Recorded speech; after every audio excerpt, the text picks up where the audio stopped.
Hello guys, in today's video I'm going to be showing you how to fix payment failed method in Spotify. This is a step-by-step guide on how to fix this. So if you want to fix the failed payment in Spotify, this video is perfect for you. What you're going to do first is open up Spotify. Then go ahead and click on your username, which is in the top right corner. And then you click on account, the first option you see. Once you click on that, it's going to take you to the website.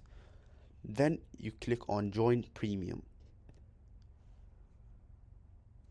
Once you click on that, this is going to pop up and you're going to choose which method you want to pay in, credit card or debit card or PayPal.